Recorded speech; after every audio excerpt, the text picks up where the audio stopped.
اللہ تبارک و تعالیٰ نے قرآن کے اندر ارشاد فرمایا ہے والفجر ولیال عشر، قسم ہے صبح کی، صبح صادق کی، اور 10 راتوں کی۔ یہ 10 راتیں کون ہیں؟ اس سلسلے میں مفسرین کا قول یہ ہے کہ ان 10 راتوں سے ذی الحجہ کی ابتدائی 10 راتیں مراد ہیں۔ اسی طرح دوسری جگہ اللہ تبارک و تعالیٰ نے ارشاد فرمایا ہے حج کے سلسلے میں بیان کرتے ہوئے گنے چنے چند دنوں کے اندر اللہ کا ذکر کیا کرو۔ مفسرین کے ایک طبقے کا قول ہے کہ اس سے مراد ذی الحجہ کے شروع کے 10 دن ہیں۔ اللہ کے نبی صلی اللہ علیہ وسلم نے بھی ارشاد فرمایا ہے کہ جب ذی الحجہ کے 10 دن آ جائیں، یعنی ذی الحجہ کی ابتدا ہو جائے، فَأَكْثِرُوا فِيهَا التَّكْبِيرَ وَالتَّهْلِيلَ وَالتَّحْمِيدَ او کما قال علیہ الصلاۃ والسلام، کہ جب ذی الحجہ کا مہینہ شروع ہو جائے تو تسبیح، تحمید، تہلیل یعنی سبحان اللہ، الحمدللہ، لا الہ الا اللہ، اللہ کا ذکر پھر خوب کثرت سے کیا کرو۔ ذکر سے مراد صرف تسبیح پڑھنا نہیں، اللہ کو یاد رکھنا، اللہ کی یاد کرنا اور عبادات کے اندر مشغول رہنا، یہ ان 10 دنوں کا خاص عمل ہے۔ اس کے اوپر اللہ تبارک و تعالیٰ کے یہاں خاص وعدے ہیں، لہذا اس کا اہتمام ہونا چاہیے۔ کیا کرنا چاہیے؟ سب سے پہلی چیز جو ان 10 دنوں کے ساتھ خاص ہے وہ ہے روزہ رکھنا۔ پہلی ذی الحجہ سے لے کر 9ویں ذی الحجہ تک روزہ رکھنے کا اہتمام کیا جائے۔ جیسا کہ میں نے ابھی عرض کیا، دنوں کے اعتبار سے یہ افضل ہیں، لہذا دن کی جو سب سے معتم بالشان عبادت ہے پورے دن کو شامل رکھتے ہوئے وہ روزہ رکھنا ہے، لہذا ان دنوں کے اندر روزہ رکھنے کا اہتمام کیا جائے۔ اور پھر ان 9 کہا تو جاتا ہے عشرہ ذی الحجہ، ذی الحجہ کے 10 دن، لیکن اعمال سارے 9 دن کے ہیں، کیونکہ 10 ذی الحجہ کو عید الاضحیٰ کا دن ہے۔ اس دن ایک عمل ہے سب سے محبوب اللہ تبارک و تعالیٰ کو، اور وہ ہے قربانی کا خون بہانا۔ اس دن روزہ نہیں رکھا جائے گا، اس دن روزہ رکھنا حرام ہے۔ سال کے 5 دنوں میں روزہ رکھنا حرام ہے، لہذا عید الاضحیٰ کے دن روزہ نہیں رکھا جائے گا، روزہ رکھا جائے گا 9 دن۔ ان میں بھی عرفہ کا جو دن ہے یعنی 9ویں ذی الحجہ، اس دن کا روزہ سب سے زیادہ اہمیت کا حامل ہے۔ اللہ کے نبی صلی اللہ علیہ وسلم نے ارشاد فرمایا کہ عرفہ کے دن کا روزہ 1 سال پچھلے اور 1 سال اگلے گناہوں کی معافی کا سبب کفارہ ہے، لہذا عرفہ کے دن کے روزے کا خاص اہتمام ہو۔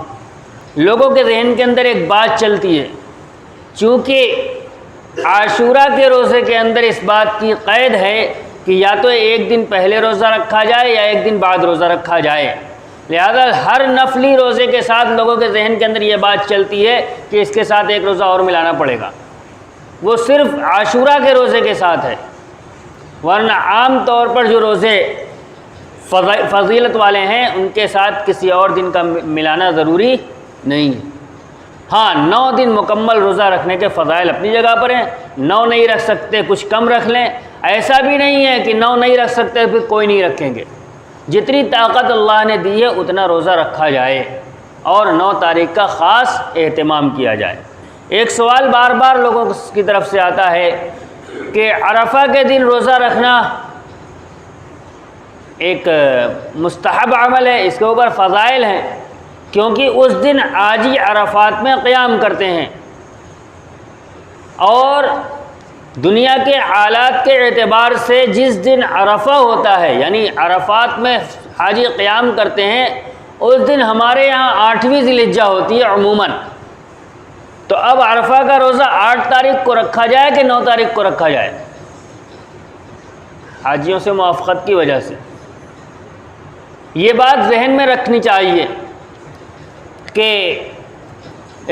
ذرائع ابلاغ کی ترقی کی وجہ سے ہمیں آج معلوم ہو جا رہا ہے کہ سعودی عرب کے اندر چاند کل ہوا ہے، 1 دن پہلے ہوا ہے، اور ان کے یہاں عرفہ 1 دن پہلے ہے، لیکن شریعت کا جو احکام ہیں وہ اس اعتبار سے ہیں کہ اگر پوری دنیا کے سارے وسائل معطل ہو جائیں تب بھی عمل کرنے میں کوئی پریشانی نہ ہو۔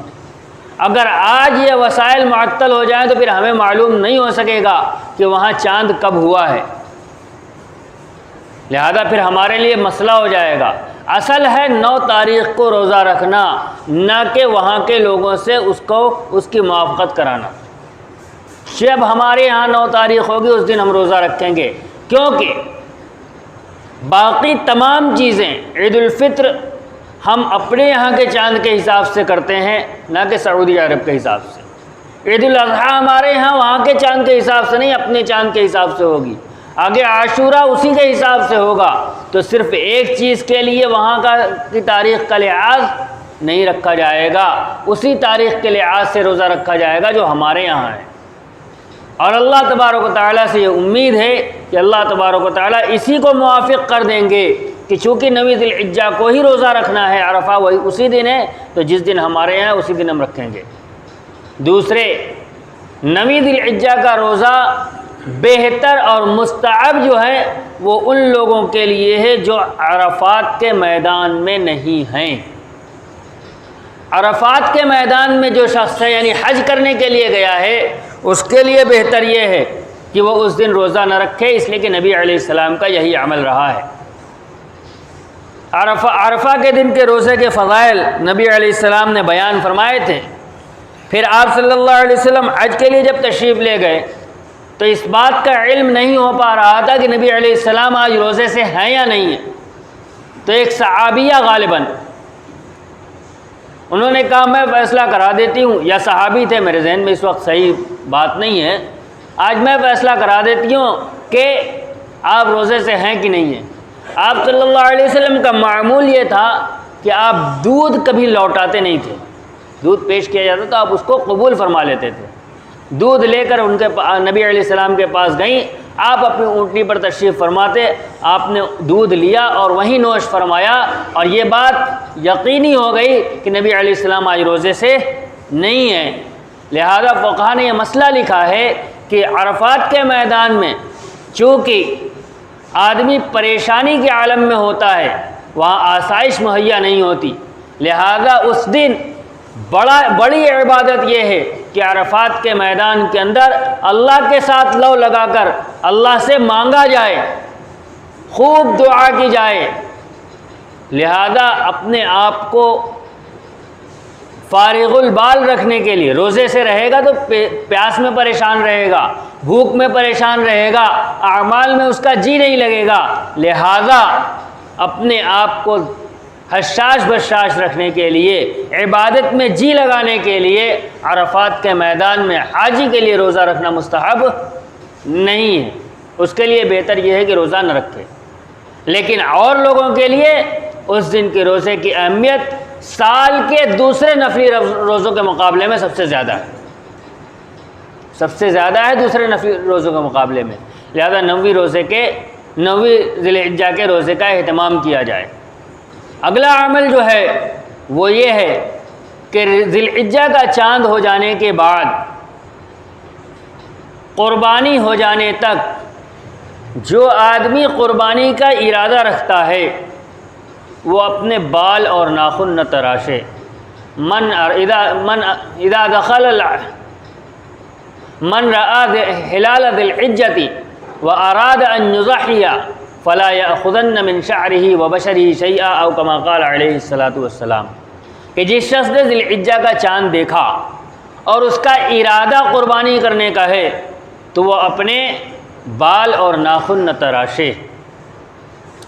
یہ حکم اول تو ان لوگوں کے لیے ہے جن کا ارادہ قربانی کرنے کا ہے، دوسرے یہ حکم واجب کا نہیں ہے، یعنی واجب نہیں ہے کہ بال نہ تراشا جائے، ناخن نہ تراشا جائے، مستحب ہے، اور اس عمل سے قربانی کے صحیح اور خراب ہونے کا کوئی تعلق نہیں ہے۔ قربانی الگ عمل ہے، بال اور ناخن نہ تراشنا الگ عمل ہے، اس کا براہ راست قربانی سے کوئی تعلق نہیں ہے۔ کوئی بال نہ کٹائے، ناخن نہ تراشے تب بھی اس کی قربانی ہو جائے گی، اور کسی وجہ سے ناخن تراش لیا یا بال بنوا لیا تو بھی قربانی ہو جائے گی، قربانی میں کوئی اثر نہیں پڑے گا۔ اول یہ حکم ان لوگوں کے مستحب حکم ہے، واجب فرض نہیں ہے۔